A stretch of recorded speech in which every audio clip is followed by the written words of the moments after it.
I'm not saying they're going to be there. Interesting. We're going to do it. We're going to open up the school year with national cornhole tournament. You have to wear a t-shirt. That's awesome.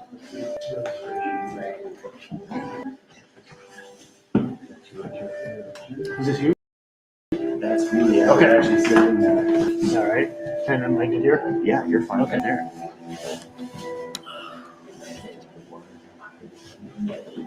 And I didn't. You offered me a deal. I'm a graduate student in philosophy. Right. Yeah. Your name is Vincent. Right. Richard. Nice to Richard. meet you. Thanks. Hi, Hi, Elizabeth. Elizabeth. Andy. Nice to meet you. Nice to meet you. The two affiliate philosophy faculty members. And are you with the Ethics Center at Children's? Children's. Okay. We should get together and talk. Yeah, I didn't know you were here, actually, to be honest. I knew you were being hired, and I didn't know you were here. I haven't been here that long, so. I was just saying earlier, I feel like I haven't been here that long either, though it's been 2 years, just COVID. Right. Okay. Those years just kind of go by. Yeah. They don't count. Holy I still get to be All here. right, so let's get started here. Hi, everyone.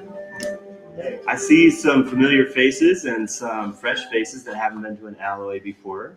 So for those of you who haven't been with us for one of these IRiS alloys, welcome. We have done 6 of these so far. We do 6 to 8 every year. At least that's the plan. They're always set in unusual locations around Cincinnati. They're always really interdisciplinary in terms of who we invite to be at the heart of the conversation. But the audience is intended to also participate. And so please gear up to raise your hands, ask questions, make comments, think about what's happening in the conversation in the center here. I'll introduce who we've invited tonight in just a minute. But I wanted to say a couple of things before I do that. First is just to give you a very brief glimpse into what IRiS is. IRiS is the Institute for Research in Sensing. It's a brand new interdisciplinary research institute at the University of Cincinnati. And we're focused on a very broad subject. So maybe focused is not the right word. We're curious about a very broad subject, which is sensing, by which we mean sensing, biological sensing, machine sensing, perception, sensor technology development. But we're not just interested in what's possible in those areas, but also what is good for our planet, for human thriving. And so at the heart of that are questions about ethics, legal implications of new sensor technologies, et cetera. So we're really balancing the questions of what can we accomplish or what is possible in the world with questions of what is good. We have a really strong commitment to diversity perspectives, whether those be disciplinary perspectives or those be personal perspectives. So we try to think about that in everything we do. And one of the ways that we explore that is by really thinking not just about science, technology, engineering, and mathematics with regard to sensing and perception, but also authentically engaging with perspectives from the humanities, the social sciences, and the fine and performing arts. So that's a little bit about the ethos of IRiS. I acknowledge the people that support and institutions that support us. So much of our funding right now comes from the University of Cincinnati through their Research 2030 initiative, through what's called the Digital Futures Initiative, matching support from the College of Arts and Sciences and the College of Engineering and Applied Science. But we also partner with external partners. We're working with the Environmental Protection Agency, with the National Institute of Occupational Safety and Health. I always screw that one up for some reason. And Kroger and Procter Gamble. So these are partners with our graduate fellowship program that present challenges to teams of students, PhD students that work on those over the course of a year. So they're part of the mix of funding as well. Just to remember, I think Neşe said earlier that we are recording our conversation tonight, and that is posted to YouTube and Twitter. So we may actually have an online audience with us tonight. This was really critical during COVID when many people didn't feel comfortable coming out in person, and we still get an online audience from folks that are out of town, et cetera. So anyway, we could wave to the internet right now. They're there. The first person I introduced tonight is Christina Hartley. She's the executive director here nice location, the Harriet Beecher Stowe House. So Christina, do you want to welcome us and say a few things? Thank you all for joining us here at the Harriet Beecher Stowe House. This is a wonderful, dynamic educational resource and historic site here in the state of Ohio and the city of Cincinnati. Harriet Beecher Stowe was this white woman who grew up in Connecticut, and yet she wrote the most important anti-slavery book ever, Uncle Tom's Cabin. So you have to think to yourself, well, how in the world did she do that?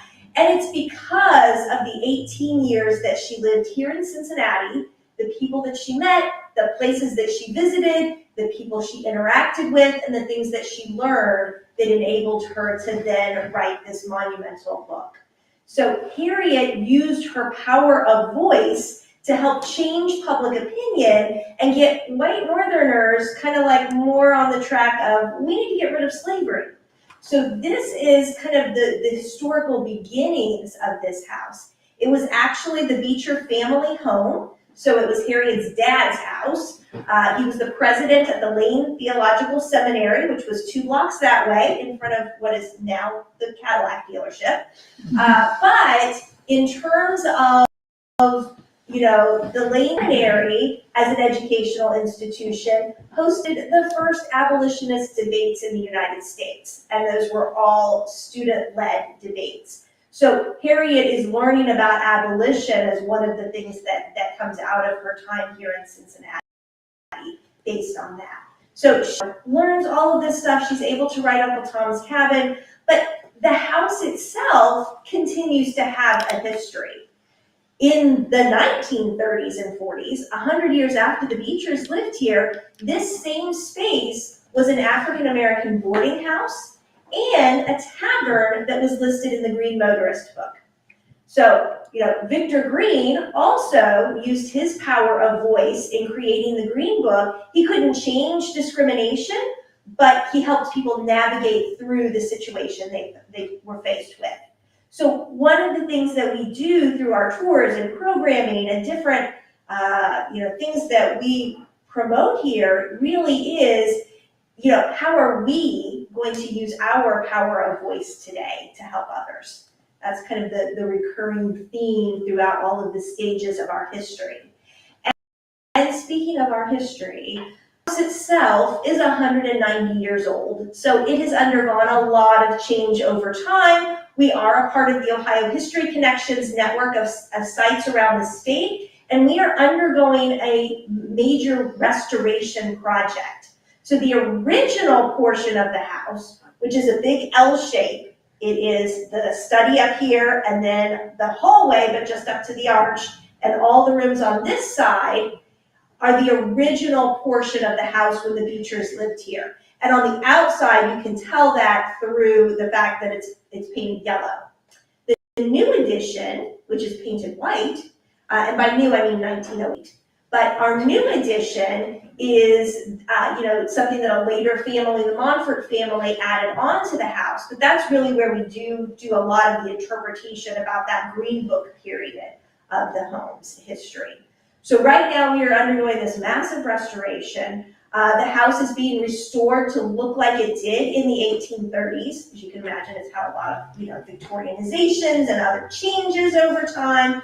But the exterior is nearly finished. The piece that they're working on right now is window installation. So you can see they have the windows are made. Actually, the one directly above this installed today, and the windows on this north side are slated to be kind of put in tomorrow and Monday. The front will take a little bit longer because there's some structural things that need to happen before those windows get in. But after the window installation, then they will work on restoring this front block. So the hallway, which used to house the staircase, and then this parlor area. And then, it's a phased project and it takes a lot of time and planning and so forth. So eventually we do hope to get an educational space as well to help host all of our school kids, because tomorrow morning I'm going to have 37 fifth graders stuffed into the same space, just to let you know. So it's an ongoing project. If anyone is interested more, feel free to look at, kind of the panels that we have and the information, like If These Walls Could Talk panels that are posted in each room. But I will be hanging out, and I will be happy to answer questions at the end as well. So thank you again all for coming. Thanks, Christina. Appreciate it. Yeah, speaking of thanks, I want to thank Nora Barton, who just filled this beautiful home with music for us. Nora's right there. Thank you, Nora. So Nora's a CCM grad, and then she left us for Chicago for 12 years and is recently back. And I'm excited to have you back in Cincinnati. So thanks for sharing your talents with us. Speaking of sharing talents, the next thing that we have is a real pleasure to have Yaeli Sawida Kamara share with us some poetry. So Yaeli is the 2022-2023 Cincinnati and Mercantile Library Poet Laureate. She's also a Cincinnati grad. You have an incredible list of degrees. I'm going to brag on you for a second. She got her PhD in creative writing and English literature from UC. Before that, she got an MFA in creative writing at Indiana University in Bloomington. She also got an MA in French culture and civilization from Middlebury College. What did you do your undergrad in? Creative writing, Portuguese and French, so the same thing over and over and over and over again. You're one of those overeducated women that we keep hearing about. No, I'm just kidding. What a delight. So she's originally from Oakland, California. We're lucky to have her here. She's a Sierra Leonean American writer and educator and researcher. And she's the author of a couple of books, A Brief Biography of My Name and When the Living Sing. And she's with us some poetry. So let's all welcome Yaeli. Since most people are facing this way, I'll sit here. Sure. Wherever you like. I'll turn around here. Good evening, everyone. Hello. Hi. I just had a Harriet blended strong, so I'm on fire right now. Nice to meet you all. Thank you so much for the invitation. Thank you all for being here. So I've been thinking about ethical frontiers and sensing, and how do I approach that with poems, or if there's any overlap. And I think my angle probably is affect. So thinking about emotion and what drives people to do certain things or not do certain things. And so I'm gonna time myself so I won't go over time. And also read you some poems from my first book / dissertation. And so these poems are from a collection called We Say Do, and they examine first generation American identity, West African female kinship, Oakland, Sierra Leone, and other cities. And my life too. So here are some poems. So the first poem I'm gonna read is a poem about my mother, and the poem's called Mother's Rules, and this is thinking about the things that my mother has said to me in my life. These are some of her commandments, and everything I'm saying is true. And my mother is usually always right, but I never tell her that in secret. So Mother's Rules. 1, if you see me praying in the living room, never sit in front of me. You are not God. 2, when we go to a restaurant and I don't know any foods on the menu, never order me silent letters. I came to eat, not to explore. 3, you didn't make food. No, God did. You cooked food. Watch your English, watch your faith. 4, your Creole is offensive. When you speak, you sound like Shabba Ranks. Your accent is funny, but keep practicing. It is the only way we will be able to gossip in peace while at the supermarket. Does anybody know who Shabba Ranks is? Okay, there's always 1 or 2 people. Okay, great. Okay. 5, try to learn the language of your lover and his family. They could be smiling to your face and you for 6 goats and 3 mules during your first trip to their homeland. She really said that. 6, if anyone stares at you for too long, more than 5 seconds, start speaking an imaginary language. They will be the first to look away. 7, consider the consequence of purchasing human hair wigs, secondhand clothing, and used furniture Maybe you will feel beautiful and also save money, but you never know whose bad luck or misfortune will be sitting on your body, on your head, body, or in the home in which you sleep. Buy what you can truly afford. 8, your father's Muslim, so you are too. 1989 to 1993. I'm Christian, so you are too. 1993 to 2012. I'm Catholic, but you keep praying. 2012 to present. 9, you laugh at like I laughed at my mother, like she laughed at hers, like your daughters will laugh at you, and I will live long enough to forgive your folly. Just make sure to pray. That's number 10. Amen. This next poem is thinking about in the era of surveillance of Black folks being killed by police, and thinking about schools' responses to it. This is my experience as a Black student in a space thinking about how to grapple with Black death on a university campus. And this is called Repassed in the Diversity Center. Wait, I had a couple more other things to say that I wrote down. So yeah, I'm thinking a lot about liberation and what actions and what people do to ensure or sanction liberation and how much we have agency in that process ourselves. And so I'm thinking about that in this poem as well. Repassing the Diversity Center. We line up with our paper plates in hand, 2 pieces of white bread, packs of mayo, mustard, and ketchup. There are tongs to grab the fixings. Water runs down the spine of the washed lettuce. It arches like a back snapping out of a nightmare. Sliced tomatoes bleed into the foil pan holding them. The spicy nacho Doritos rub against the pink ripple of meat peeking from between the bread slices. After every 2 or 3 deaths, we are invited to grieve, eat ham sandwiches. I sit at a round table and struggle to open my bag of chips between each microphone voice that laments loss. How we've come together once more to eat all that we cannot bury. A man holds a mic like an ice cream cone. I mean, I'd be willing to die if I had to. He tugs at the bottom of his untucked. I thought the food tasted better. When I am sad, the noises in my head are louder. In my mouth, the chips sound like walking on loose gravel. My people need to crunch. It's crunch or never. I'd rather crunch on my feet than live on my knees. It seems I might miss the revolution eating state-sponsored food. A white woman from the campus mental health clinic offers counseling services. She stutters and fades into it to make space for Marvin as he croons his famed, I'll tell you what's going on. The lemonade is too sweet for such an occasion. I'd rather drink water.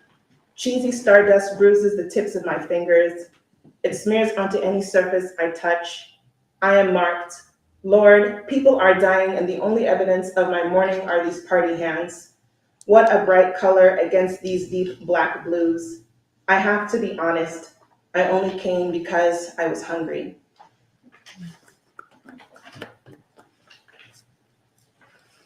So the next few poems are poems about athletes. Again, thinking about, surveillance. Athletes are always under surveillance. Black athletes are always under surveillance. And thinking about what is expected and thinking about an athlete as a performer and also a person. And thinking about the different dimensions and the rhythm of athletes. It's something I'm curious about. And so I'm thinking a lot about Gabby Douglas. I should really run her family members. Gabby Douglas, an amazing athlete gymnast. And a few years ago during the Olympics, there was a lot of attention paid to her appearance and her sweating out her hair, and it's looking beautiful as she's sweating and winning these medals for the country, right? And so I want to restore part of that love I think that was lost with her. So I wrote her a series of haiku love letters, and I'll just kind of put my fingers up to show each haiku love letter. 1, nappy wins the gold. Medals hang from horsey curls. Your head holds glory. They said focus on your edges. They must have meant of the vault. The problem is yourself whole. This is the most dangerous act. Bend, but do not break. your backflip, a metaphor for this whole Black life. If you placed your hand on your chest, then we wouldn't have heard your music. Gabby, come knock on our doors. Ask us what we've named our dolls and daughters. While mothers pray for your flight, babies watch your wings caress Jim's skyline. We hold you close, smile when we touch the forests that grow on our own heads. How are you guys doing? Good. Good? Good. Great. Okay. Feel free to make noises. Yeah.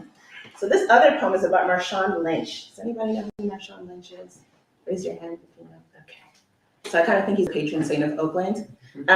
So this is a poem about, I'm not going to assume, but probably a lot of you have seen the Super Bowl pre-conference where they ask the athletes all kinds of questions and all that stuff. And so this was a prompt from class. We're supposed to write an acrostic piece, which is a poem based on an art piece. And I was like, I think this is he's a performer. I think this is an art piece. So I wrote about his Super Bowl, Roman numerals, 49 Media Day 2015. So just to let you know, just kind of the premise of the poem. Again, this was, you might all remember this, when he was asked like a gajillion questions. And I'm only here so I won't get fined.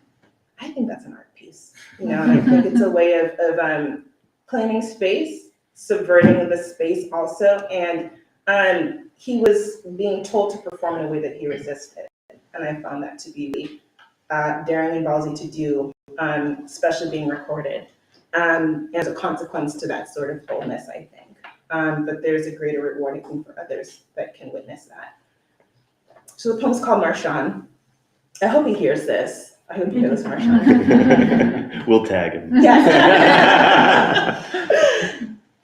So when you say I'm only here so I won't get fined, I feel my heart booming beneath the lapel of my corporate gray blazer. I keep refreshing the YouTube view in my office with the critique of the mouse click. I see you, see me, see us. The questions keep cascading from the reporters' lips with their voices close, but they themselves can't even catch their reflections off the onyx glint of your stunner shades or the saffron gloss of your gold teeth. You are in beast mode, yards ahead, running a play foreign to those unencumbered by neither the weight of fatigue nor public displays of perfection. In crushing irony, the verb's bittersweet symphony fills silences designated for your responses that never come. I'm only here so I won't get fined. You repeat into the microphones and recorders hovering above the camera frame and podium, roving like a cluster of angry clouds ready to storm all over the I shall not be moved of you, ready to storm all over your navy blue and gray fitted cap that covers your crimped locks, the licorice sticks that dust your shoulders every time you turn your head toward another question that receives the same answer. I'm only here so I won't get fined. In the span of 4 minutes and 51 seconds, you say it 26 more times. I counted. For the people in the back, behind the back to front, and back to the future. By the third video replay, I close my office door and send this Hollywood footage to my homegirls. Like, can you believe we just did that? Awestruck, nonplussed, gobsmacked, I am so grateful and jealous of you, Marshawn. 10 times about what I say and which one of my not so many words will be melted down and fashioned into a spear destined for the flesh covering my rib cage. I too have wanted to become a miracle in my own black mouth. Say nothing when I've been urged to forecast the future of any team I belong to or the feelings of my own tongue or body. I swivel in my desk chair and think about the long table at which I will have to sit in less than an hour. All the ways I will be misread and misheard, wishing I could paint the boardroom walls with your 7-word protection prayer. But instead, I forward the video to those who need it, in classrooms, in cubicles, in courtrooms, on sidewalks, in transit, far from home. We watch your art, immaculate, make a still life of goofy questions. All of their inquiries rise and fall to the floor. What strange, discolored plastic fruits you do not eat. I keep your psalm under my tongue like a blade. Then I remember who I am and tuck it back between my teeth. I smile when I tire of the game. My silence, a nice nasty so smooth, it honeys, then butters the air. You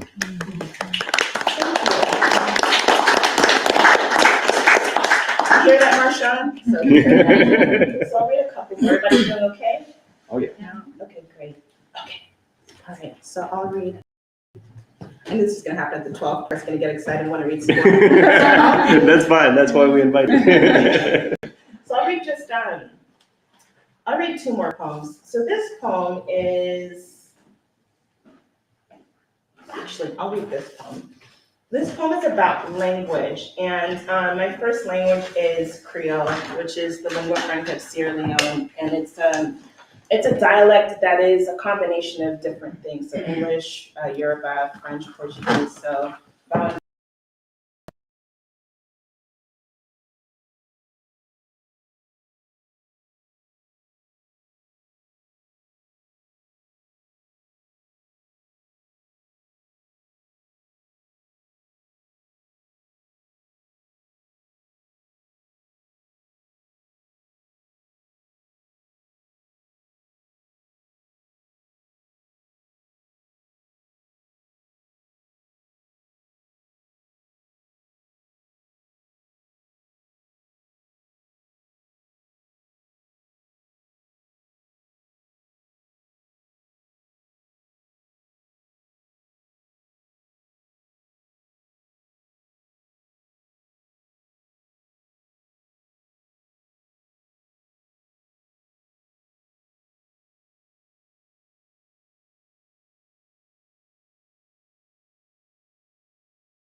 last poem I'm going to read is called Biseidu, and it's another poem about language, and it was on The Slowdown, which is a show that's hosted by Moan, a podcast, and it was just our episode was an honorary for the Webbies, so that was a cool little thing that happened not too long ago.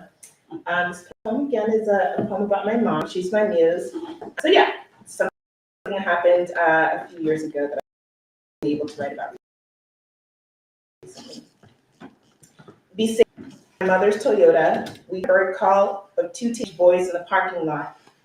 One says, "Be safe." The other responds as they reach for each other. Their cupped handshake pops like the first firecrackers of summer. Their fingers shimmy as if they're solving a Rubik's Cube just beyond our sight. "Biseidu, not English?" she asks, tickled by this tangle of new language. "All right, be safe, dude." I pull apart each syllable like string cheese for her. "Oh yeah, dem na real padi," she smiles, surprisingly broken by the tenderness expressed by what half my family might call thugs. "Biseidu, Biseidu, Biseidu," we chirp in the car the nightly into our phones after I leave California. "Biseidu," she says. Biseidu, we chirp in the car the nightly into our phones after I leave California. Biseidu, as she softly muffles rattling of my bones in newfound sobriety. Biseidu, I say years later, her response made raspy by an oxygen treatment at the ER. Biseidu, we whispered to each other across the country, like some word from deep in a somewhere too newborn pure for the outdoors, but we saw those two boys do it in broad daylight under a decadent, ruinous sun. Biseidu, Biseidu, we say. Biseidu, and split one more for the road. For all the struggle, tumble, drown. Biseidu, we say, to get on the good foot. We get off of the phone, tight like the bulbous air of two palms that have just kissed. Thank you.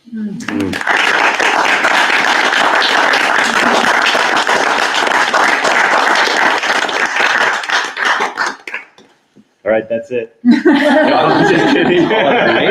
How do we follow on that? That's amazing. I Thank really you. don't know. Thank you. We do have more for you, though. Yeah. So this is the moment where I introduce the folks that are here on the inside of the conversation, or at least at the heart of it, I should say. And as I mentioned, we think of these as being like the anti-panel. We're really not supposed to sit there and just absorb brilliance. You're supposed to engage. You're supposed to ask questions. None of the people that we've invited are expected to show up representing the state of knowledge in their field. They're here to represent their own personal understandings, their own personal experiences. I told them not to prepare.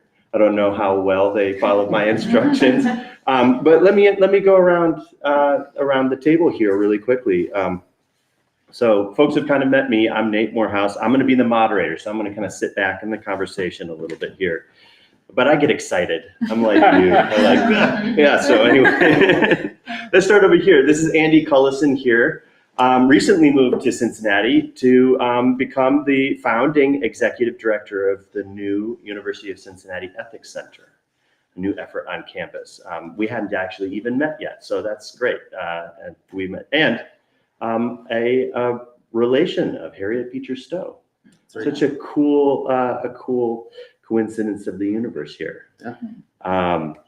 All right, continuing around here, Vincent Del Prado is a PhD student in our philosophy program here, studying ethics and meta-ethics, and we'll hear more about that when you chime in. So Neşe Devenot, some of you have been at these alloys before, will know Neşe. Neşe is the IRiS Postdoc Fellow and Program Manager, but her scholarship and research are in interdisciplinary psychedelic studies, and she's really interested in bio and medical ethics associated with the new psychedelic renaissance, this kind of emergence of people exploring psychedelics as therapeutics, et cetera. So lots to unpack there from an ethical standpoint about perception and altered perceptual states.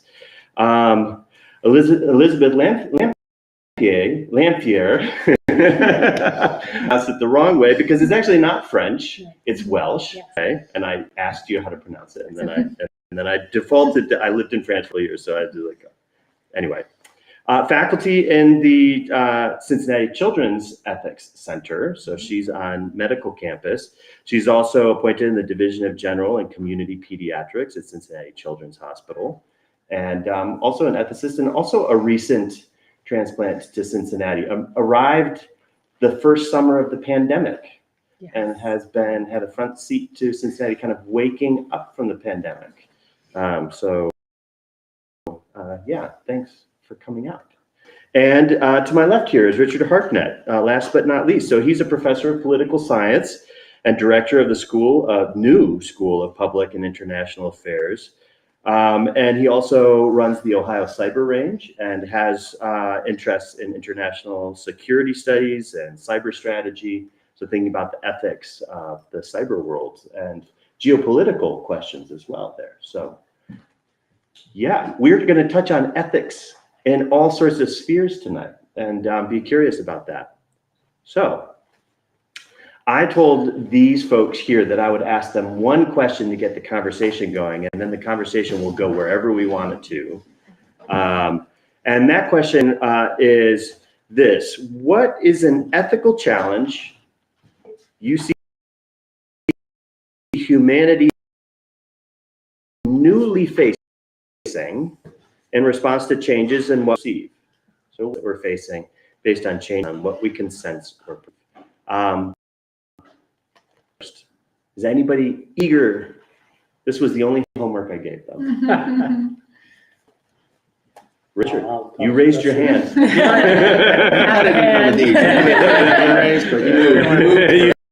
You did. Now you do that. It's that sensing thing, you know. If you're directing the sensing. Absolutely. We should put some things. So okay, so let me throw this one out for just conversation as a start. So I think the biggest challenge is that we are on the verge of creating a new species of decision maker on this planet. That the combination of sensing technology with the parameters of what people call algorithms, so these rule-based aspects of code that are able to absorb data that they sense, right? Orient to their observations, position themselves to make decisions, and then act on those decisions.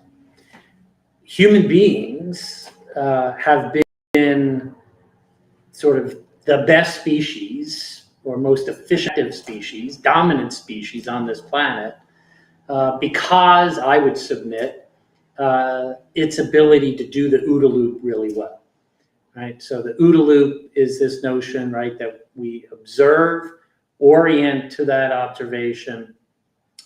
The orientation then positions us to make decisions upon which we make action, OODA, and we loop that, and we do that millions of times a day.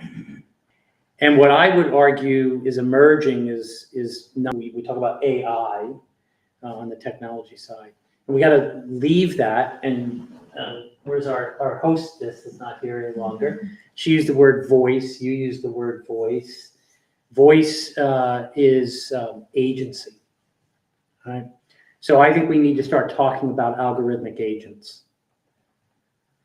And I would submit to you that the biggest ethical challenge that we have is that we have absolutely no application of an ethical framework for birthing a new species of decision maker on this planet that in fact might do the OODA loop better than humans, right? At least at scale, scope, and speed. And we have, putting my political science hat on, no public policy conversation going on about this.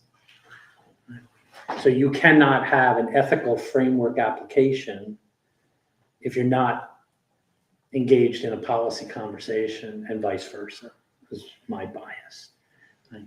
So that's, I think, our biggest challenge to humanity, is that we're actually going to birth a species of decision maker that may be able to make the OODA loop more effective than we can. I mean, we already have kind of early hints of this with driving cars and Right. things that are making life and death ethical decisions based on data, but they're not doing it very well. Well, I mean, I think they're doing it, this is first iterations. Yeah, Right? yeah. But what's the metric of not doing it well, right? So if I create an algorithmic chauffeur, that's my algorithmic agent, right? And that reduces car deaths by 50%. So it's not perfect, but we reduced, there's 50% more people alive than would have been if they were driving themselves instead of handing it over, that agency over, right? Mm-hmm. So we're going to face, on what level do we make that decision? Is a 50% reduction in car deaths worth the transfer of agency to, and everything that has to go into that technology to make that work, right? To use the word surveillance a whole bunch of times. I'll cede the floor on that, right? So in order for these agents to be really effective at what they do, they are not only going to know what I'm doing and build the data off of that, right? They're going to anticipate, right? And that's where we're not yet, right? But we're moving to an anticipatory, and that's what I mean by a species of decision maker, right? Because if you can anticipate behavior, then you're at a whole different level, right? Ethically as well. Ethically as well. Yeah. So just throwing that. Well, okay, so we'll unpack that. Yeah, there's a bunch in there. Yeah, there's a bunch in there. Okay, cool. So that's my challenge. Andy. Mine's related to that. So one thing is, in terms of the ethical challenges, you talked about combining sensing with other kinds of technology. Yeah. So the interesting thing about sensing, and as an aside, I didn't do any homework, but I did look, as an analytic philosopher, I'm like, what the heck is this thing we're talking about? What is sensing? That's what all analytic philosophers do. That's fine. So I when I Googled it, I found like an earlier summary of an alloy thing, and the consensus was we don't know what the heck it is. We got a bunch of people together in We a got room we and can nobody point to really examples. agreed. That's an Yeah, example that's of fine. sensing. That's fine. That's happening. We're We can't okay in the define it. mystery of it. Fine, so that's good. So I don't have to spend time thinking about that. But so, like, a lot of the ethical challenges. There's two ethical challenges.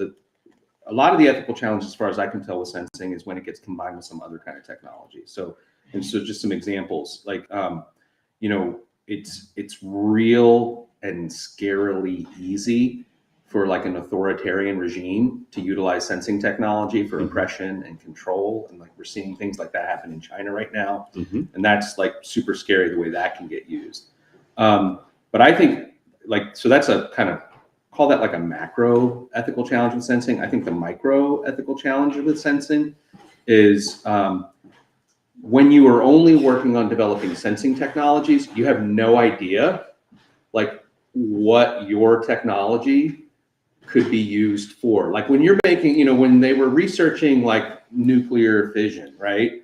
We had a good sense as to like where that could head, right? But with sensing technology, you don't know what technology could be combined with to create harm, violate privacy. I can just give you some examples. And I don't think these are particularly harmful examples, but they are examples where people didn't realize the information they were giving out. A sensing technology came in, suddenly like they were on everybody's radar. So one of the earliest examples of this was with scanning technology, scan public records, right? That's a kind of sensing technology. There were public records of like gun owners, for example. And someone might say, I don't really care like putting a piece away in a cabinet that says I'm a gun owner. But if someone could go in and suddenly scan all those records, and then you've got OCR recognition capability where you can automatically read out their addresses, suddenly something someone agreed to, they're on like a national map that you can access, and like everyone in the country knows you to be a gun owner. So that's an example where sensing technology, when combined with other things, suddenly like divulges a ton of information. And that's a kind of innocuous thing. I don't really think someone's all that harmed. They're just identified to be a gun owner, but you can think of all sorts of things would have an interest in keeping private. Macro sensing technology, really, really good candy for authorities. There's a lot of things they can do with it. Micro level, when you're working on sensing technology research, you literally have no idea how what you're doing could be, when combined with something else, cause enormous amounts of harm. Well, and there's this conversation just in the past couple of days about cycle trackers and women using cycle tracking apps That on their was phones. mine. Oh no, sorry. Then we should go to that. Neşe, go ahead. Yeah, so I was to add to that, it's related. I was going to throw into the mix surveillance capitalism as a force that is increasing the different kinds and amounts of data that we are collecting, because there's a financial incentive to be able to access very nuanced information about people that you can then cross-reference and de-anonymize. So even if, like you were saying, for technology, you don't necessarily know what it's going to be used for, but for data, what that data can reveal when you're cross-referencing it with other data sets. And those data sets are being collected at a pace that they've never been collected before, partially because in the olden days of the computer, for example, data was a little bit onerous because we didn't have the capacity to save data and store it to the extent that we do now. And now a lot of apps and other companies, like their reason to exist is to create and generate different kinds of data. So the example of the vision apps that people are talking about now, so with Roe v. Wade being overturned, on the verge of being overturned, people are now saying, in the United States, nearly a third of women use menstruation tracking apps on their phones. And suddenly people are saying, due to data brokers, so the existence of, there are all these apps that are collecting this information and then offering it for sale. You don't need to have a, police officer coming by to get that information. You just buy it. And then if you're someone who's going to look for people who are trying to seek abortions illegally, in the future, suddenly that's information that can be used for harm. Yeah, absolutely. I had a conversation with folks at Kroger and internally, and they were cross-referencing their shopping data, and it only took one or two other data sets that they could buy to break the anonymity of it. So they're sold anonymously, but if you got the Facebook information and then the Bluetooth handshake information of walking through the aisles in a Kroger, they could figure out when they had arrived at which Kroger. It was it. So yeah, you can very quickly break the anonymity by comparing data sets to each other, which creates a lot of opportunity, but also a lot of opportunity for harm. Yeah.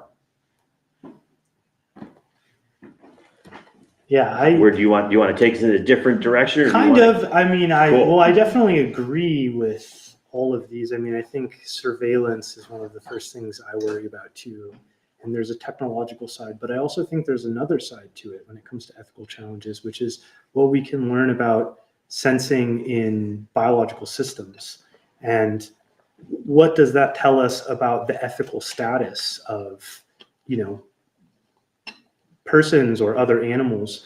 And then how are we going to be able to reconfigure our sort of moral schemes such that we incorporate that new knowledge about what we learn about biological sensing? Let me ask you a couple of questions about it. So by that, you mean that the more we understand about what animals are able to sense or perceive, that should change our relationship to them in terms of inducing harm or ignoring them as being conscious agents in our environments, things like that? Yeah, harm and also positive experiences. Mm-hmm. When we come to understand how other biological systems sense the world, then we have to account for what those senses mean. Just from a kind of basic utilitarian perspective in terms of just well-being or suffering, and it could create a problem because we tend to assume that there's this sort of nice scale of species where something like humans are at the top and then, insects are at the bottom, but who really knows, right? I mean, there's so many things we don't understand. Come on, bacteria are definitely below insects. Right. No, I'm just kidding. This is the entomologist across the table from you. Yeah, bacteria get, moral considerations, but maybe they should, right? I mean, that's kind of the question is. They sense their world, they make decisions about what to do. Yeah.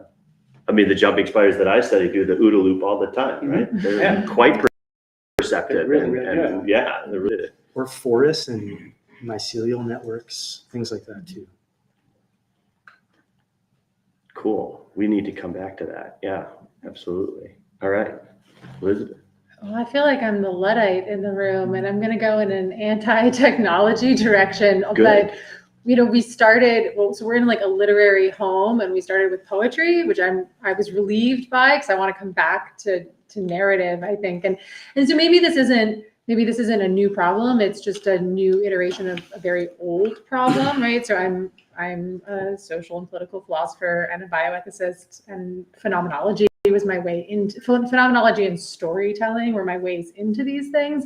And they're very much, I think, the bread and butter of a lot of what I do. And so I guess I'm struck in this conversation, and the thing I'm pulling over when I did my thinking homework today was sort of the limits of perception and sensing the experience of another, right? And that we have all of these tools where we try to get at it, and we have, the way social media supposedly connects us, and we have more direct exposure to the firsthand experience of someone else in these relatively, presumably unmediated ways. And yet, is that actually getting us closer to understanding, metabolizing, empathizing with the experiences of someone else, right? And so there's a long history there that we go into in terms of the history of Western philosophy and things that were presumed as universal, and how recognizing different experience required breaking down the, even the ethical frameworks we use, and new ethical frameworks arose once we realized that actually European white men weren't the only experiences in the world, and we needed to think about ethics in this broader way. And I think we're continuing to evolve at a rapid pace within ethics and social and political ethics and biomedical ethics from this. But I do think it comes down to these sort of challenges of, Richard started out talking about the ability to perceive and anticipate, which I guess in an aggregate way, maybe we can compile a bunch of data and try to come up with and spit out what we think is happening and how to anticipate what might happen next. But really, there's so much variability in one's individual experience and what the inputs are that are going to, they're perceiving the world, how they might react.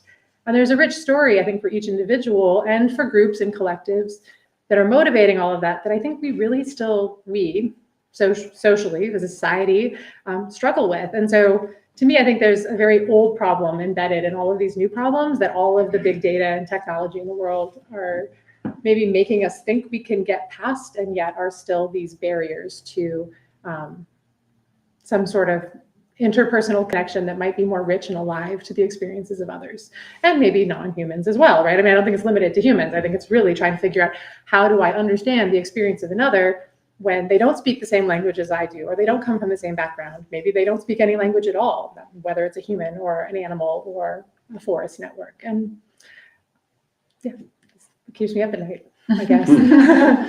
But see, that you just made me feel better. Great. Right? Tell me how. So I think if I heard you correctly, right, you think that the proposition that you're putting forward, right, is that there's enough individualism, right, that the algorithm can't standardize it, right?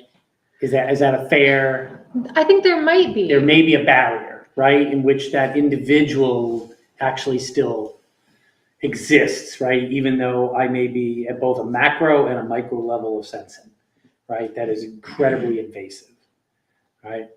To date myself, right? I wrote this piece in 1993 called Orwell in Reverse, right? And if you go back to Orwell, right, what the crux of that thesis was anticipatory control of behavior, right?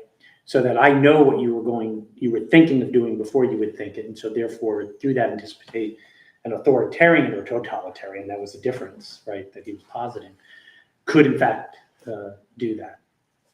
And what I posited was that this technology was actually going to be individually empowering, right, relative to state power, right? And so that we might actually get the reverse effect, right? That we have all of these empowered individuals with more information than they've ever had access to, right? In all of human history. Except what converge because of a thing called marketplace. Back to your profit-centric kind of perspective, right? And that in fact, rather than the totalitarian state, it's the market that starts to produce what I call customizable convenience. Right. So it's convenience that's down to the individual level. And this is what keeps me up at night, right? Is For that people who can afford it, though, there's going to be a lot of people left out of that just suffering.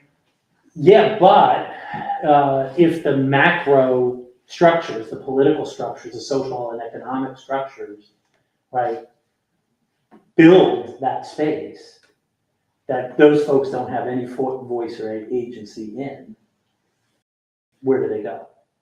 Right? There is a digital divide in the technology, right? But that is sinking, is shrinking. And the thing that works individualism is the old pogo. For those that, again, I'm dating myself, but there was the old pogo cartoon, right? I have met the enemy and he is us, right? We're giving away all that data. Is not the state extracting it from us, right? So, I hate to suggest that, the NSA doesn't know where we are right now, partly because we're not that important, right? And they have other things to do. But Apple and Google know exactly where you are right now. And we're kind of, some reason we're comfortable with that rather, that the marketplace can have all of that information because, man, they make it so convenient and customize everything to us. I wouldn't say I'm comfortable with that. But are you going to tap on your Apple Watch? I begrudgingly accept it, but comfort is. But the bit about algorithms, I want to say. So you said something interesting about sort of like this Western white perception of the world, and I think you're right that there's some comfort in the apps can't tell the whole story. Most people put I think they will. That's why. Most people put faith in those algorithms, but there's a really documentary called Coded Bias that I think would be worth watching. But There's another issue with sensing, which something you said sort of made me think that is actually UC's own Vanessa Carbonell, professor in the philosophy department, wrote a really interesting pop-ed piece, something, I can't remember the thing, like medical devices don't mean to be racist, but they are. And she means, and by racist, she means harm to someone in virtue of race, so that you don't have to have the intention to be racist on that definition. And so there are interesting ways in which sensing technology can cause harm to people of different races. So the example they were using in her article was like the pulse oximeters during COVID. They worked really well on white people, but not as well on black people. So there were a lot of people who were black going in, and doctors were being like, oh, you're fine. Oh, you're fine. Oh, you're fine. And then they would die. It was a horrible thing. And it was our sensing technology that was basically structured around white people, more accurate for white people. And you were talking about cars and sensing technology, right? I mean, historically, it's been a big on how skin tone gets picked up. And I can imagine that, cars designed to spot quote unquote humans are going to be more likely to spot white people as something to stop for, but not necessarily black people. So there's a huge equity, inclusion, race problem with some of our sensing technology right now. Yeah, it's interesting because, there's this push for smart cities and smart intersections, and the cheapest things that we can do that with largely are optical sensors and machine learning technologies that identify pedestrians, et cetera, and that kind of thing. And it would reduce harm in the sense that it might help intersections to better manage. But the problem is that collects data that can then be used for surveillance, right? And so that opens up all sorts of questions about how the accidental collection of face data, for example, might be used to surveil certain populations or look for certain individuals, whereas something like LiDAR might be able to detect a pedestrian as an object moving like a person, could do that, but without all of the baggage of the ability to identify faces or to identify skin color, et cetera. So I think there can be ethical commitments that one might make about the sensing technologies that are deployed in certain instances, but one has to be cognizant of these ethical problems that might arise and be willing to forego some kind of cost savings. And that's probably the thing that undoes a lot of the ethical intentions in many of these situations.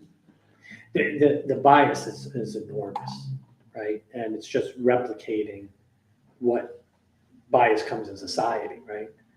There's this fascinating, again, to think about this from a moral ethical standpoint. So China is literally giving away a surveillance technology to African countries, right? Why are they doing that? Is because they want to capture, and they state this in their policy document, right? They want to capture faces that they don't have in their own population, right? So one could look at that and say, they're taking some racial bias out of these sensing algorithmic databases. Now they're doing it for authoritarian reasons, and they're giving it to authoritarian states so that they can actually use it for surveillance political. Of course, that presupposes that the sensing technology was designed to dissuade, darker skinned persons. One of the issues having with sensing technology is people are getting misidentified. Yeah, because the sensing. So they want to get it back. So the right. thesis is they want more data of more diverse faces To modify their priors for that kind of thing, right?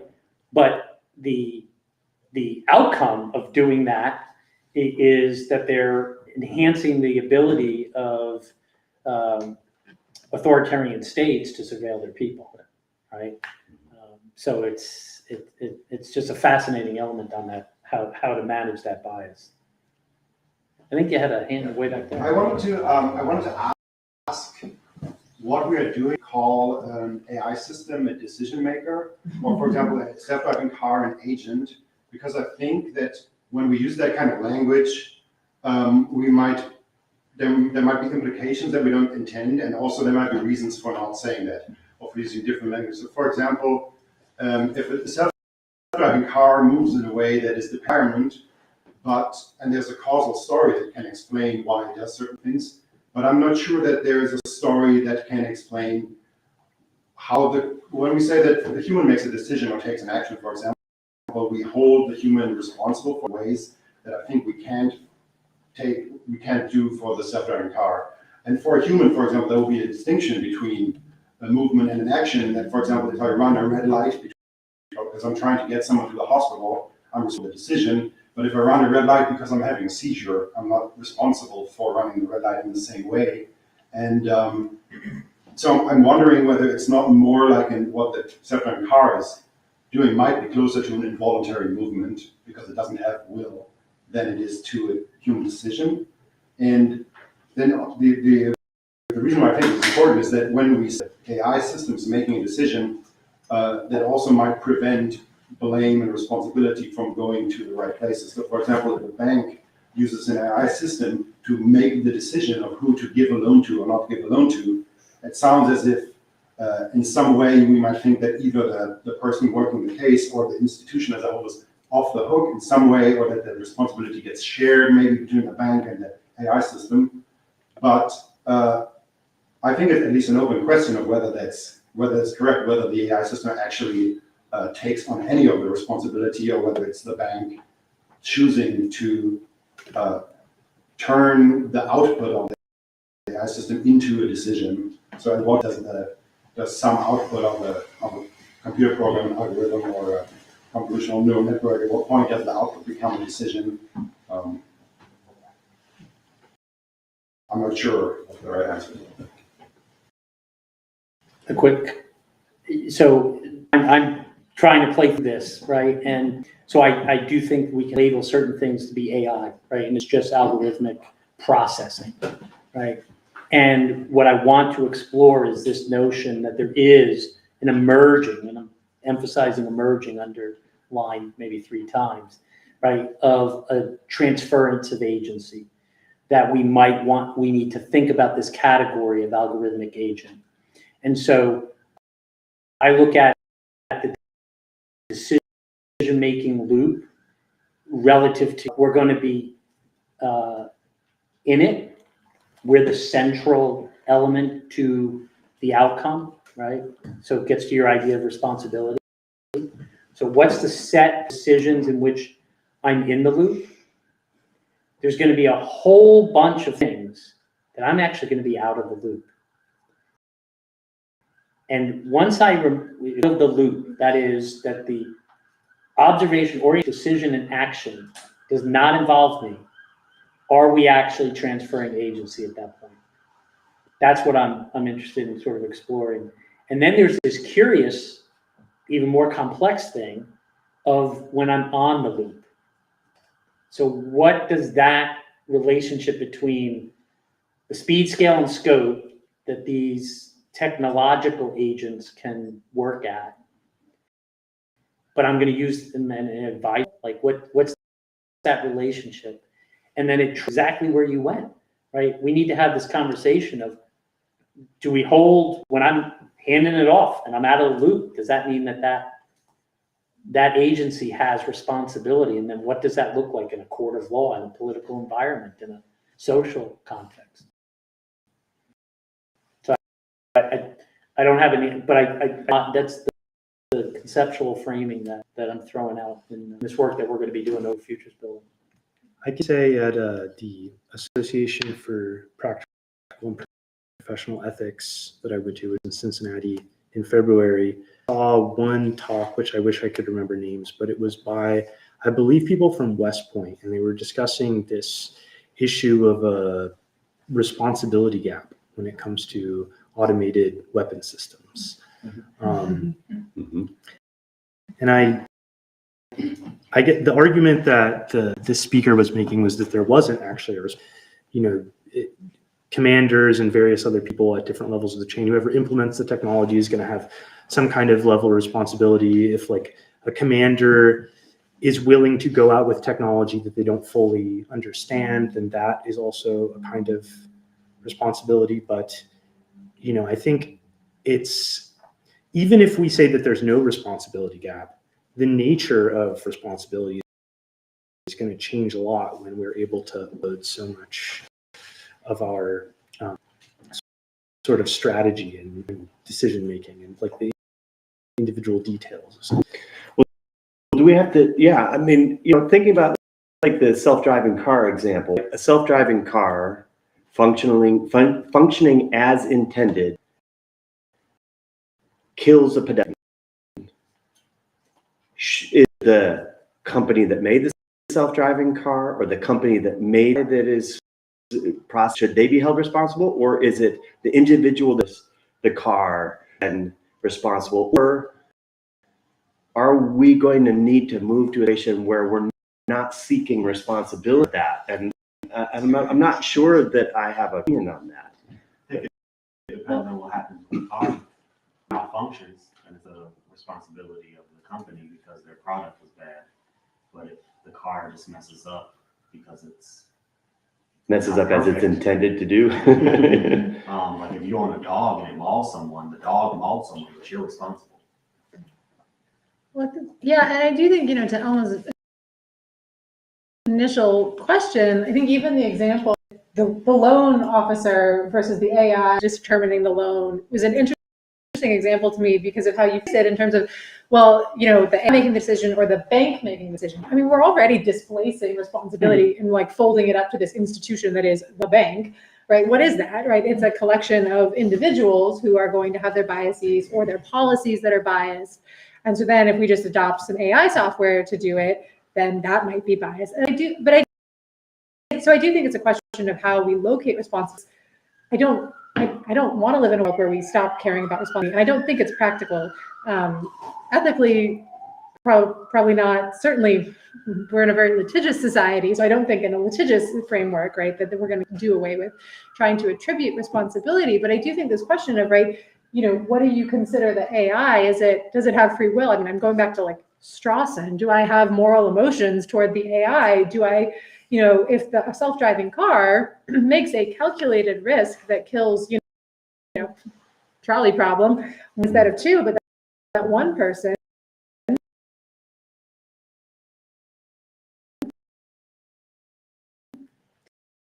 is my kid, I'm going to have a lot of responsible.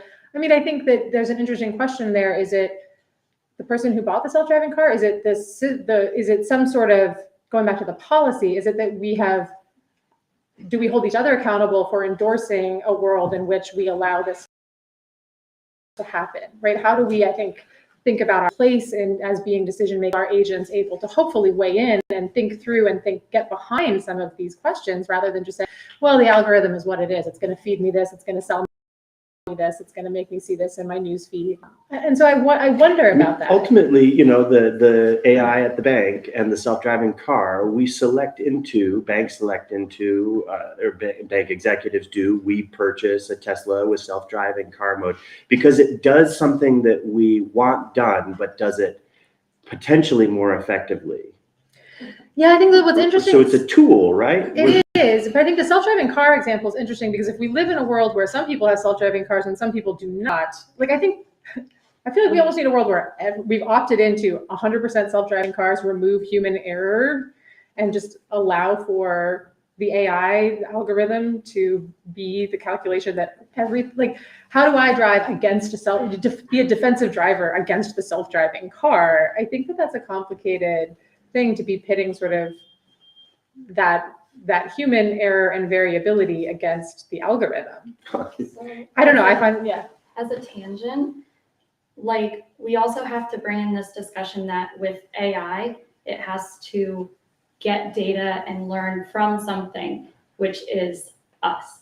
So it's already taking its data from humans and taking all those ethical sides with it, where, the basic building blocks of AI is if you want to teach it what a cat is, you show it a million pictures of a cat. But, on a grand scale of AI, it's we show AI our history books and, what side does it take? Data is most out there that this data is going to show as there's more of this, so it must be correct. Right. But it might, you know, like that kind of conversation of if we show it a history book, what is that AI going to say? What is morally right and wrong? And kind of bring it into kind of what you guys were talking about. Well, you know, obviously with a driving car, we'll get more specific in that company having specifics on what the car is sensing. But say that AI is given a history textbook, would it then start looking at race and gender and, you know, why would we need that in a car? But who knows if it gets there, you know, that kind of question of where is that data even coming from to create that mind or whatever. It bakes in our own flaws. Yeah. I mean, this is with predictive policing too, right? It reeks past policing effort. So, yeah. I was kind of surprised that you went to like homogenization when, or, you know, what you're talking about, which is like allowing the kind of weight of history to carry forward into these things. Because I thought you might go the opposite direction of individualization and kind of fighting homogenization, adversarial stimuli for these kinds of homogenizing forces. I mean, that sounds chaotic and sort of anarchy to say, well, let's just keep showing the self-driving car, a bunch of people running red lights. I mean, maybe that's useful. I don't, so that it starts to then take a very cautious stance and assumes at every intersection someone's going to run a red light.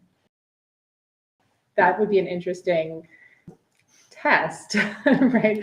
I was just thinking of the scenario of that first accident between the self-driving and the human driving car, and that insurance company saying, okay, one was self-driving by AI, that was human. What are they going to do? What's that policy? Are they defaulting to the AI? And when that reaches the headlines, aren't we all going to be a little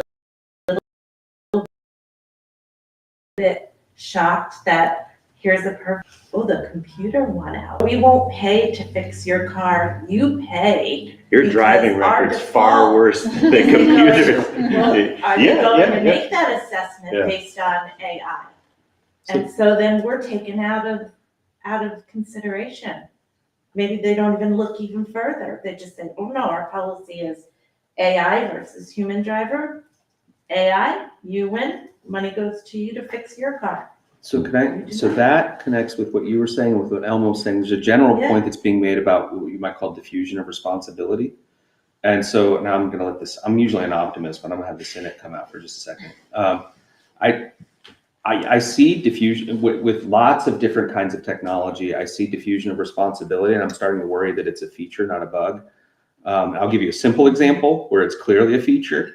Whenever I call customer service lines about some complaint that I have about a product, there's a whole structure of hoops that I have to jump through, and you almost always get to somebody who at some point says, oh, but there's a policy that we can't do that. I'm like, yeah, but is there a law that says you can't do that? Like, no, it's a company policy. I'm like, so if it's a company policy, you're the company I'm talking to.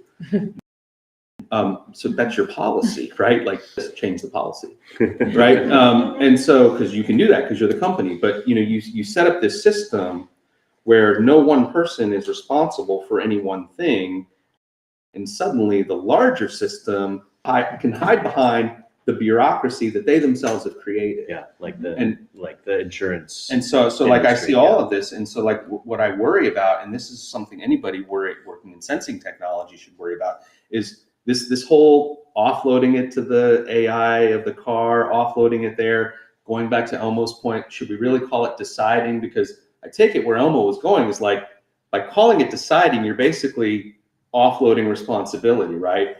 That machine only decided because we created a system by which it would engage in certain kinds of actions, right? And then you just say, well, who's to blame, right? It's like all the senators stabbing Caesar all at once, right? Who's really to blame? Like, no one of us really caused that, so none of us are responsible. And so I think that's something we should always be mindful of, is when systems or structures are being built where there is this diffusion of response, where each one person can say, I had no part in that. Well, that's the old firing squad. Exactly. Yeah. No, it's Yeah. yeah.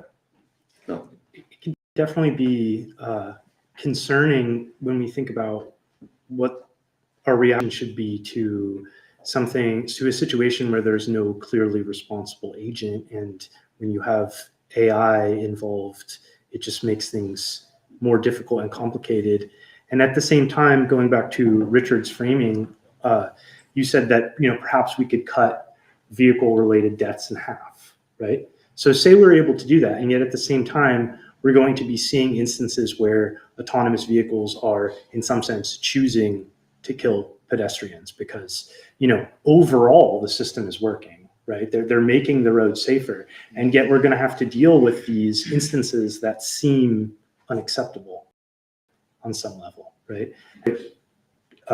That's an issue that will require us to have to think in sort of, on societal terms, or maybe not, or maybe it's not worth it. Maybe it depends on what the specific trade-off is. How many people are we saving? And at what point are we willing to say, well, we'll kind of forego whatever sort of creepiness that means we have to accept about the world. To me, that's, so all of that can be resolved through policy, right? If we retain, in a democratic society, right, if we still vest, right? Yeah, in a democratic society, right?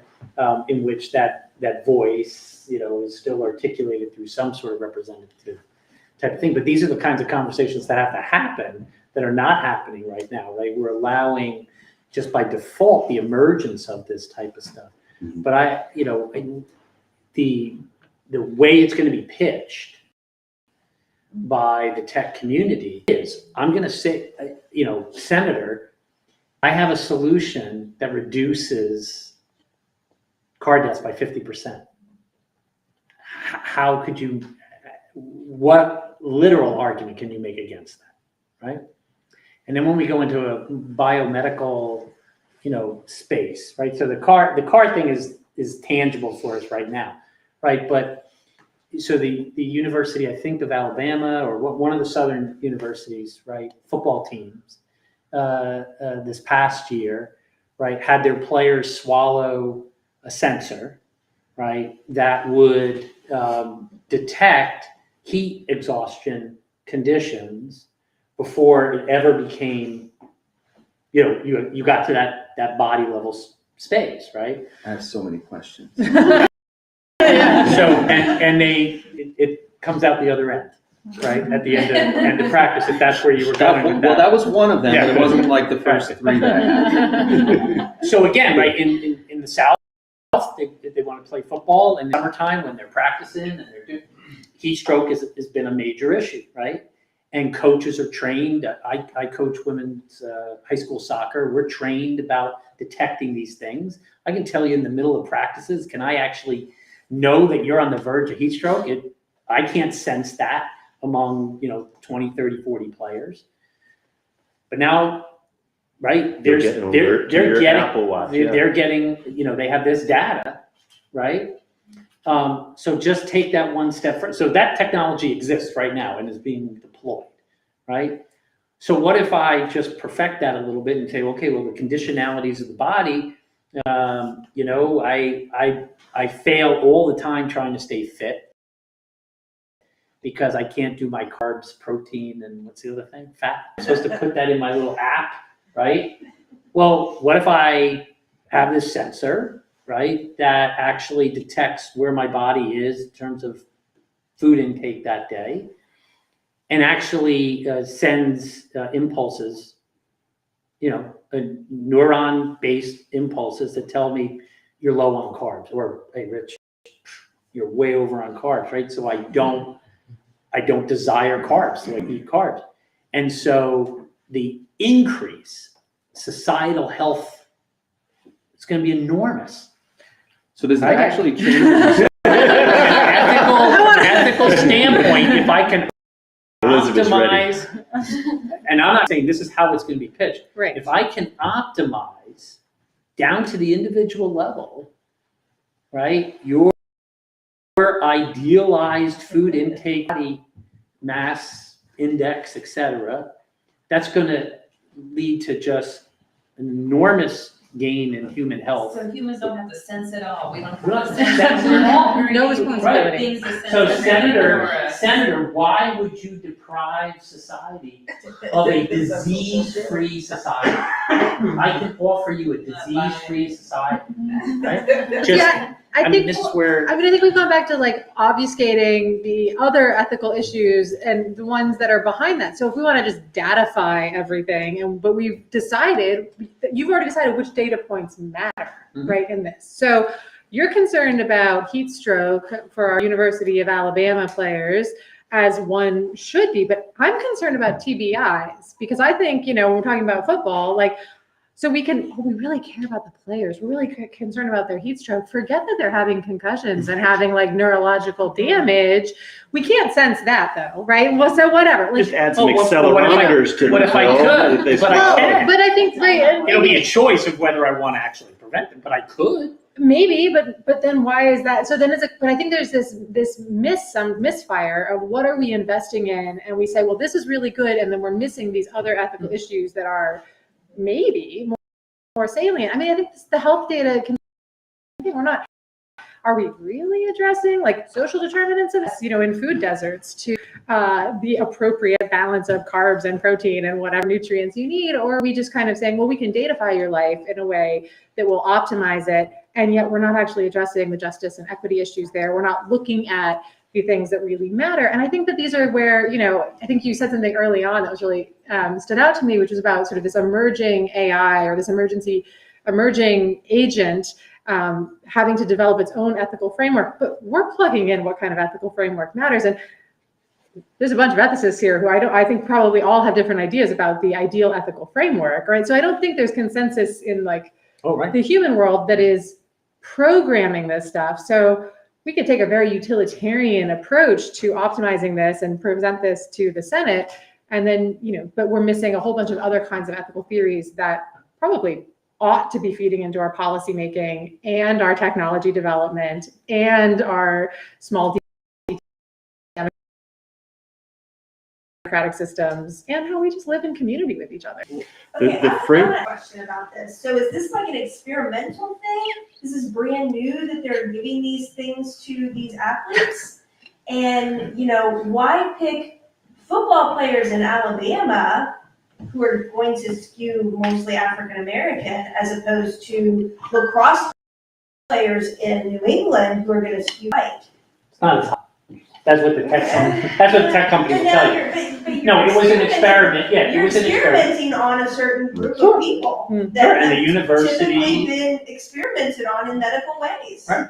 So I would assume they went through, the appropriate experimental IRB types of things, but I'm not sure that tech company, right, went to that university and said, hey, you give us access to your players, we're going to protect them, right? You're worried about them dying from heat stroke. We need the data to perfect this technology. And they gave it to them for free. What's the consent look like? Yeah, well, so I don't know, right? And are you enjoying that scholarship? Yeah. But, I'm not making it up. It happened. The Eli football scholarship. But, I'm sure those players, right, were just told, take this pill because we're looking after you guys, right?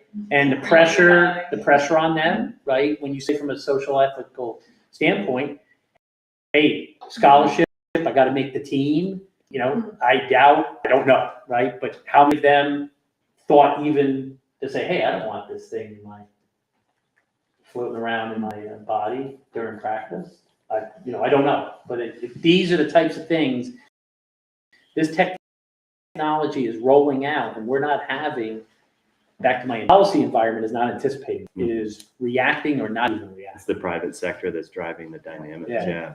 There's also the risk if you combine that technology with, the approach that a company like Amazon takes, where they use algorithms and monitoring to be able to push people beyond they're comfortable working, squeeze that little extra out of them. So then when you have very precise, like monitoring things like heat stroke, who's like getting back to the question of who's left to suffer, like, there might be people who really could use a break and who want, not be pushing themselves just to the edge, but then they have the data that says, well, technically you're not going to die if you keep working.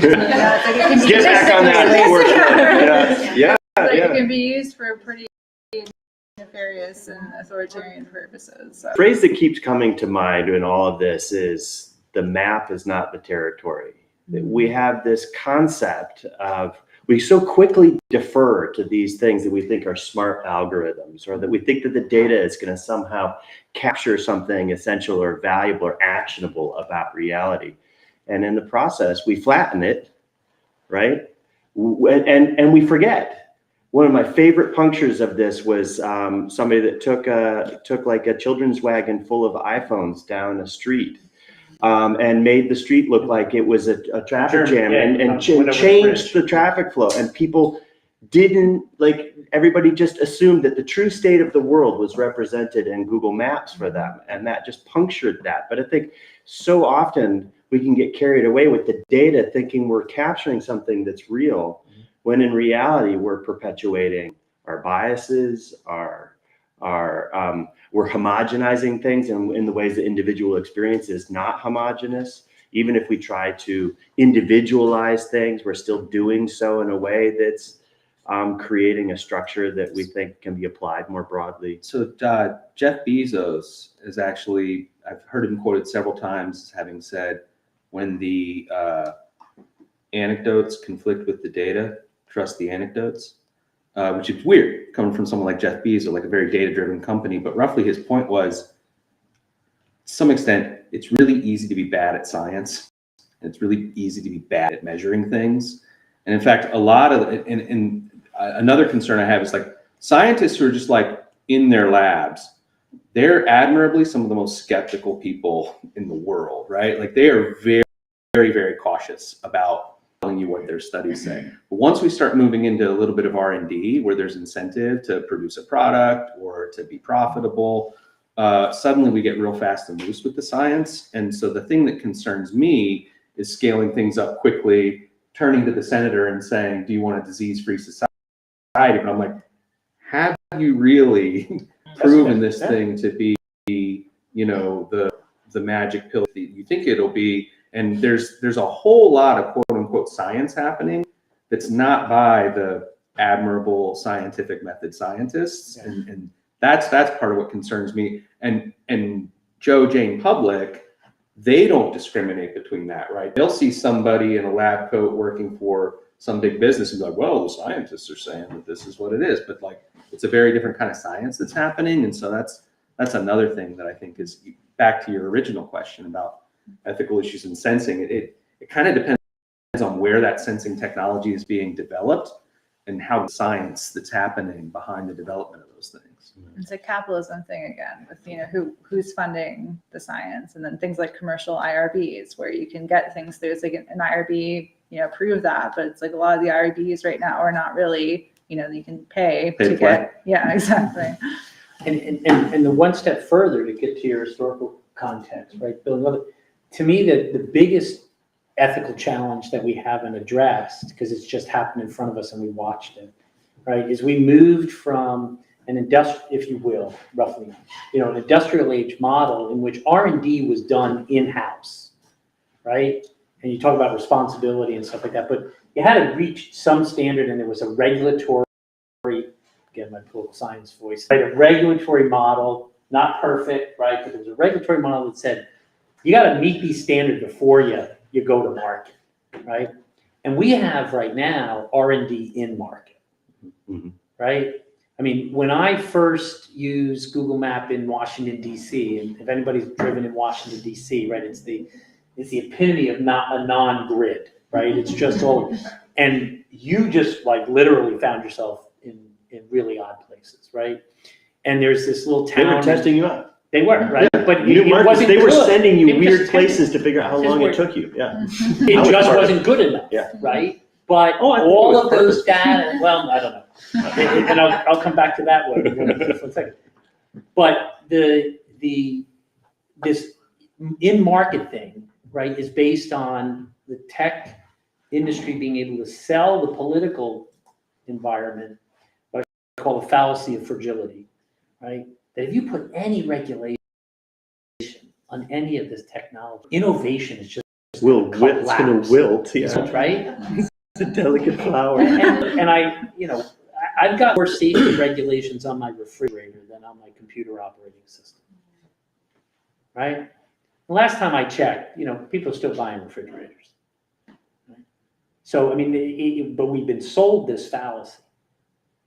And that R&D, so I think that's a real interesting ethical shift, right? Because we've set up a model that assumed you're going to build this stuff to some sort of standard, right?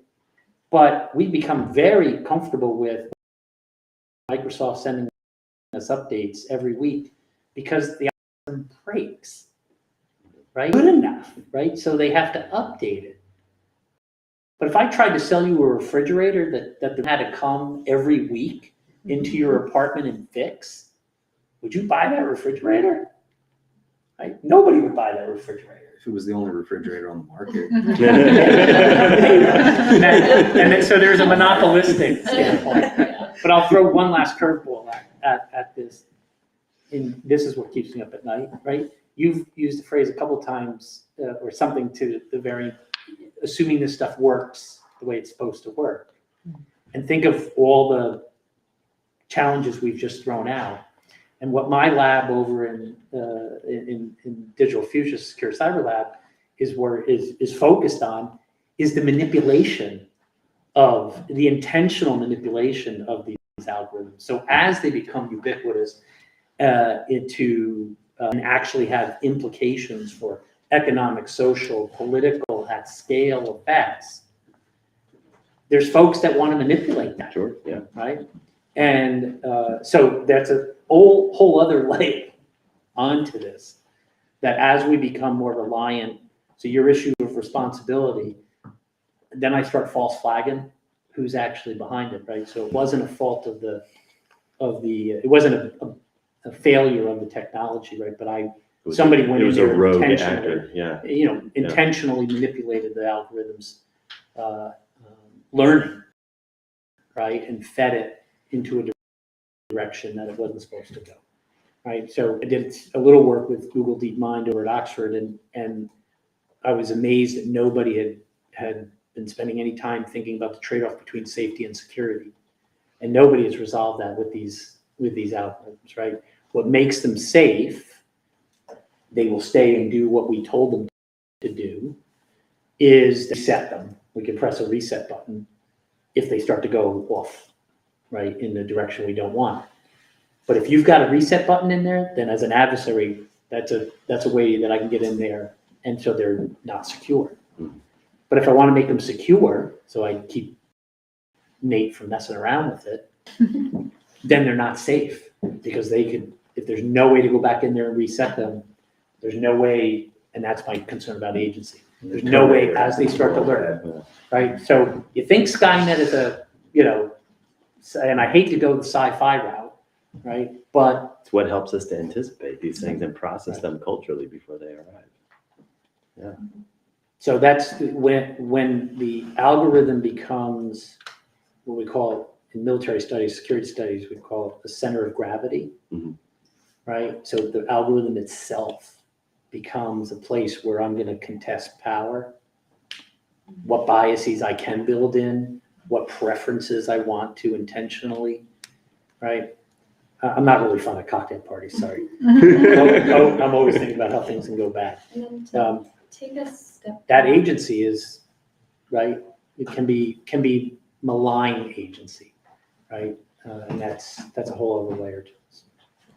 Back to individuality and then also your scientist point. Nowadays, anyone can go make anything they want. So I could go make a health app if I want, or I can go, make a post and that becomes reality. News headlines, I could go make up my own news headline. So then in like to take it back to like kind of what you guys were talking about, like anyone can be a scientist if they label themselves as that, and all the ethical issues on that. But as like, that's bringing it back to your point of still being an individual. So like if I am trying to still be an individual in like this big society, but the decision I make is like, oh, I'm gonna say I'm a scientist because I want to get XYZ point across. But then that becomes, you know, someone takes that literally and then it kind of snowballs. So like ethical issues around that. Well, I was thinking too, you know, you're sort of presuming the nefarious actor or the authoritarian actor who goes in and manipulates the technology, but like the opportunities for like a civil disobedience kind of act as well, right? And so I think there's a porous line there between, sure, someone taking it over, but maybe with very admirable or just intentions once they recognize the biases that are built in and want to override them and respond to them. Yeah, both are. It's manipulation, right? But it can be for positive or negative. Right. Okay. So our hour has flown past and we're in overtime. So to be respectful for people's evenings, I think if there are any parting remarks that people want to say, we'll just kind of wrap. We never come to any kind of conclusion with these, which is, it's a feature, not a bug, I think. We've decided at this point. Welcome to the world of ethics. Yes. We set out to try to solve the problems of the world and realize we're not only going to get so far. But do folks have any kind of parting last curveballs or remarks? Yeah, I think, you know, for all the problems that we face and the ethical dangers, there's also an opportunity for opening up new kinds of experiences and thinking about, you know, the other part of ethics, which is not just like abstract harm and, you know, whatever the opposite of that is, but how do we live and what kind of new ways can we live as a result of sensing technology and discoveries. So I think there's also a very positive side to be explored as well. I like that. And that connects back to how you introduced IRiS at the beginning in terms of really valuing diversity, both of background and discipline. Because I think through interdisciplinary and, you know, cross societal conversations, you help to address like blind spots that people who are all trained in the same way and think the same way wouldn't notice. So I think that's an important piece of moving forward to that positive outcome. I think there's delight in being unpredictable, and real sorrow in being predictable too. So no, but I mean, I think, you know, humans are delightfully unpredictable, and I think that's something that we should cherish and value in the face of homogenizing agents or algorithms. Sorry, Elmo. I used the A word. Well, I go back to Marshawn. That's my takeaway, right? Is that a representation of discordant data, right? And is it the aberrant moment, right? Or is it the anchor for individualism? And I'm half glass full kind of folk. So I think if the more we talk about these things, and really, Nate, appreciate so much you organizing this, because these are the kinds of discussions. I still have faith that if we get thoughtfulness about this, then we can be intentional about how we'll frame, right? The technology itself isn't going, we're the ones creating this, and we can maximize the benefits and minimize the bad sides. So I'm going to see whether I'll have to think through whether Marshawn's enough, right, to prevent the predictability of unpredictability, because that's right. It's not a rejection ability, but can we actually get to a stage where there's so much data that is being synthesized that I can actually predict unpredictability? Oh, I hope not. I hope not. And Ignite, you should also mention. Oh, yeah.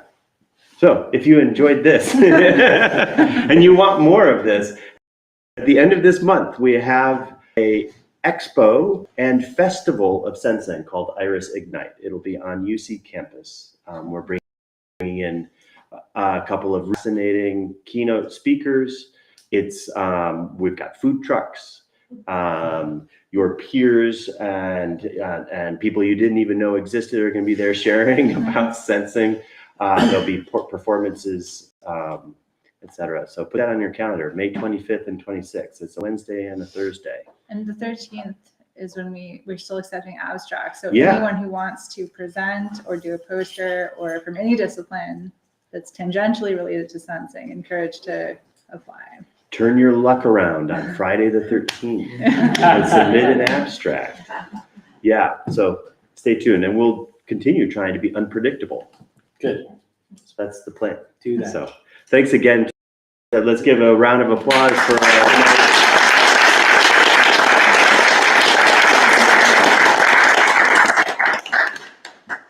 Yeah, and you're welcome to linger. Christina's happy to show you around, point things out, etc.